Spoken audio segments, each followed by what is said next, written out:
Oh, bentar.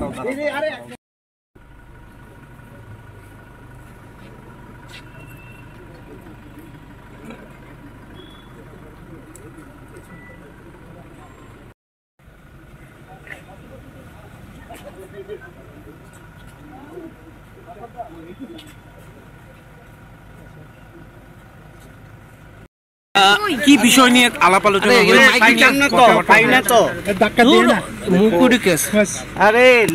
আমাদের একটাই লক্ষ্য, মাননীয় প্রধানমন্ত্রীর নেতৃত্বে ত্রিপুরার সর্বাঙ্গীন বিকাশ।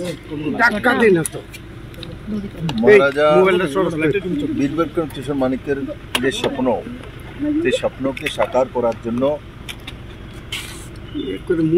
আমাদের ত্রিপুরা পার্টি और भारतीय जनता पार्टीর যে মিলন, এবং সেই মিলন নিশ্চিত ত্রিপুরার শান্তি, সমৃদ্ধি এবং ওভারঅল ডেভেলপমেন্ট, আর সেইটাকে লক্ষ্য রেখে সেটাকে আলটিমেট গোল্ড পয়েন্ট বানিয়ে আমরা কাজ করছি।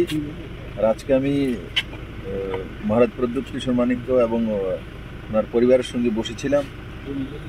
আগামী দিনে রণকৌশল কি হবে, কিভাবে করব, আর কি করা উচিত, আর সর্বোপরি জনতার আশীর্বাদ। আমরা সবাই মিলেমিশে এই ইলেকশনে যোগদান করব।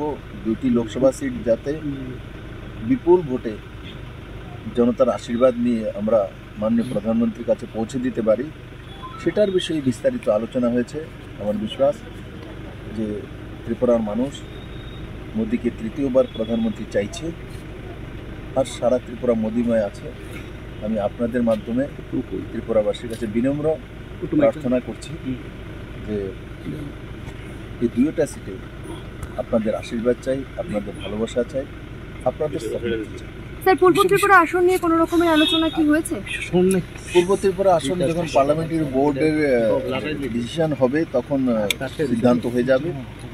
তো আমাদের পার্লামেন্টারি বোর্ড কিছুদিনের মধ্যে হয়ে 2-4 দিনের মধ্যে, আমার যেটা আনুমানিক 2-4 দিনের মধ্যে মাননীয় প্রধানমন্ত্রী যে সময় দিলি পার্লামেন্টারি বোর্ড দিল্লিতে মিটিং বসবে, আর সেই মিটিংয়ে আমি আশা করি পূর্ব ত্রিপুরা সিট ডিক্লেয়ার হবে। सर 2 लाइन इंग्लिश हिंदी में ले।